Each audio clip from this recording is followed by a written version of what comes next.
मैं गिटार के मूलभूत पहलुओं के बारे में बात करने जा रहा हूँ। सबसे पहले हमारे पास दो अलग अलग प्रकार के गिटार होते हैं। एक है एकॉस्टिक गिटार, जिसे मैं अभी अपने हाथ में पकड़े हुए हूँ, और दूसरा है इलेक्ट्रिक गिटार, जो यहाँ स्टैंड पर रखा हुआ है। मैं सुझाव दूंगा कि जब आप गिटार बजाना शुरू करें तो एकॉस्टिक गिटार से शुरू करें। सबसे पहले मैं आपको गिटार और उसके विभिन्न हिस्सों से परिचित कराना चाहूँगा और उनके बारे में समझाना चाहूँगा। सबसे पहले हम इस हिस्से को गिटार का हेड कहते हैं और इस हिस्से को गिटार की नेक और फिर बॉडी कहते हैं। तो आप याद रख सकते हैं, हेड, नेक, बॉडी। यहाँ पर नट होता है और यहाँ पर फ्रेट्स होते हैं और पूरा हिस्सा फ्रेटबोर्ड कहलाता है।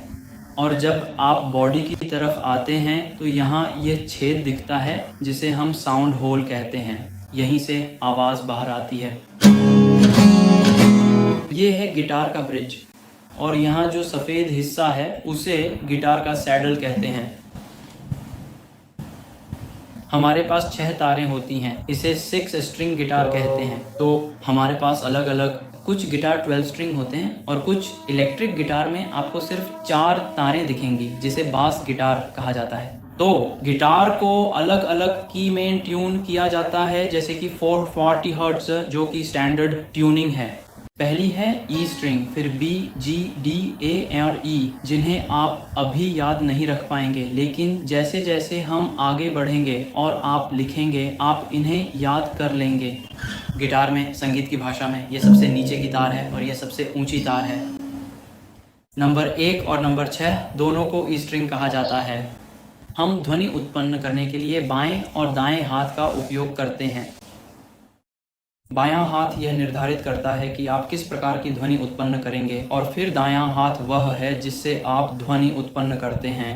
आप पिक करते हैं या स्ट्रम करते हैं तो बायां हाथ ध्वनि तय करता है। जैसे जैसे मेरा हाथ चलता है ध्वनि बदलती रहती है। दायां हाथ ध्वनि उत्पन्न करता है और मैं ताल पर भी नियंत्रण रखता हूँ। यह गिटार का मूल आधार है। और उंगलियों की संख्या, बाएं और दाएं हाथ की उंगलियों की संख्या 1, 2, 3, 4, 1, 2, 3, 4 और अंगूठा। और फिर दाएं हाथ में भी वही चीज़ है, अंगूठा 1, 2, 3, 4। अभी के लिए हम एक पिक्ट्रम का उपयोग कर रहे हैं, इसे हम पिक्ट्रम या पिक कहते हैं। पहला अभ्यास, जिसे क्रोमैटिक स्केल फिंगर एक्सरसाइज कहते हैं। पहली उंगली फेट नंबर 1, दूसरी उंगली फेट नंबर 2, तीसरी उंगली फेट 3, चौथी उंगली फेट 4। पहली उंगली पहले रखें, ध्वनि उत्पन्न करने की कोशिश करें, इसे यहाँ पकड़ें और पिक करें।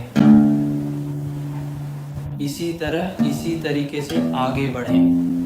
तो जैसे ही आप इसे पूरा करें अगली स्ट्रिंग पर नीचे जाएं। इसी तरह आप आखिरी तक, यहाँ पहली स्ट्रिंग तक जारी रखें।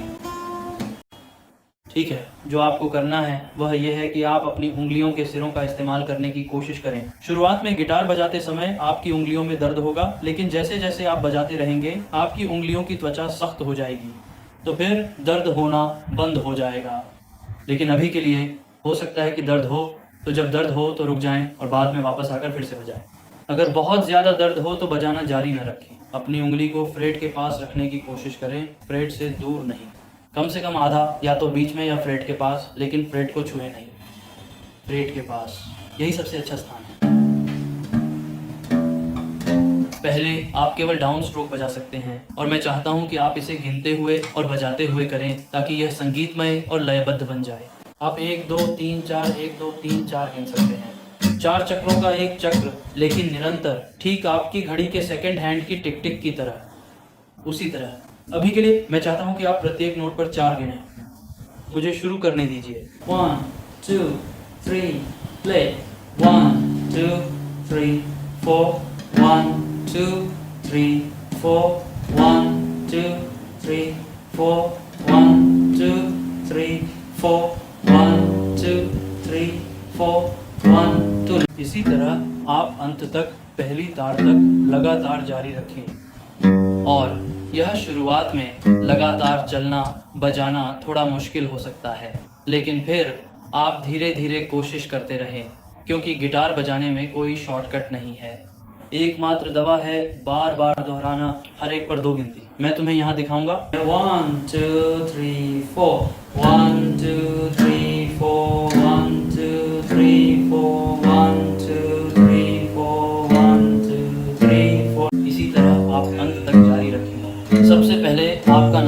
बहुत छोटा होना चाहिए। आपको अपने नाखून काटने की ज़रूरत है, मैं तुम्हें यह बताना भूल गया। आइए चिंता करने के लिए उंगलियों का उपयोग करें।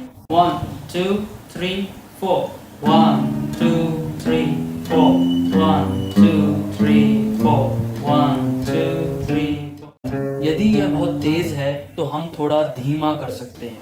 1 2 3 4 1 2 3 4 1 2 3 4 1 2 3 4। आप पूरी स्ट्रिंग को दोहराते हैं, पूरी स्ट्रिंग पर, और फिर बाद में वापस आते हैं।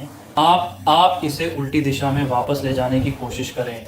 तो मैं इसे आपके लिए थोड़ा और तेज बजाकर दिखाता हूँ। 1 2 3 4 1 2 3 4 1 2 3 4 1 2 3 4 1 2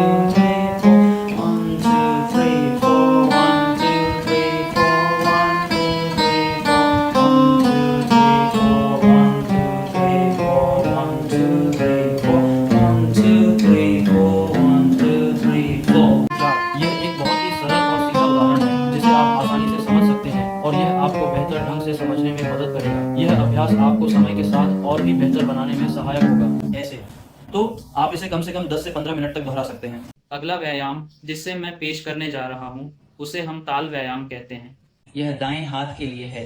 मैं अभी इलेक्ट्रिक गिटार का उपयोग करूंगा, लेकिन आप अगर ध्वनिक गिटार से शुरू करते हैं तो आप ध्वनिक गिटार बजाते रहेंगे। हर एक पर आप स्ट्रम करते हैं। आप चौथे, तीसरे, दूसरे और पहले तार पर स्ट्रम करते हैं। ऐसे ये ठीक है। अगर आप पांचवें और छठे तार पर स्ट्रम करते हैं ये भी ठीक है, आप जारी रखें। मेरे लिए ठीक है, अगर आप पांचवी और छठी तार पर भी स्ट्रम करते हैं तब भी सही है। बाईं हाथ में मैं चाहता हूं कि आप अपनी अंगुली नंबर 1, अंगुली नंबर 2 और 3 का उपयोग करें। पहले फ्रीट पर अंगुली नंबर 1 पहले फ्रीट, अंगुली नंबर 2 दूसरे फ्रीट, अंगुली नंबर 3 तीसरे फ्रीट। मुझे आपको दिखाने दें 4 का चक्र। 1 2 3 4 1 2 3 4 1 2 3 4 1 2 3 4। Then you come in reversal 3 4 1 2 3 4। यह है कि आप अपने दाहिने हाथ के व्यायाम का अभ्यास कैसे करेंगे। साथ ही आपका बाईं हाथ का व्यायाम भी चल रहा है। जब आप इसके साथ ठीक हो जाएं तो आप आधे नोट खेलने में चले जाते हैं। इसका मतलब है कि आप गिन रहे हैं। आप पहले बीट और तीसरे बीट पर स्ट्रम करते हैं, जिसे हम वास्तव में आधा नोट कहते हैं, जिसे मैं भविष्य में आपको परिचित कराऊंगा, स्टाफ नोटेशन। आप 4 गिनते हैं, 4 का चक्र, और पहले बीट, पहले गिनती और तीसरी गिनती पर स्ट्रम करते हैं। 1 2 3 प्ले।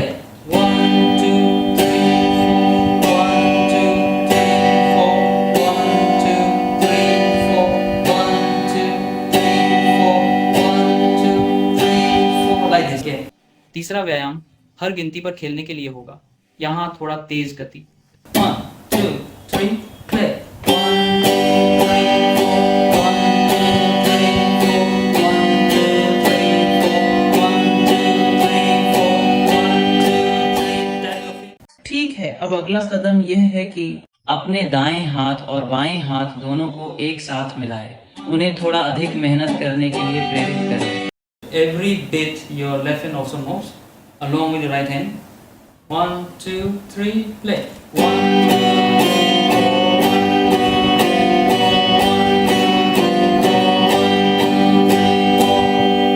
यही मैं सिखाना चाहता हूँ। अब आपको अभ्यास करना होगा। इसे कई बार दोहराएं जब तक कि आप इसे समझ ना लें। धीरे शुरू करें, मेरी गति पर मत खेलें। अभी के लिए इतना ही। वीडियो देखने के लिए धन्यवाद। उम्मीद है कुछ सीखा होगा। जल्द मिलेंगे। अलविदा।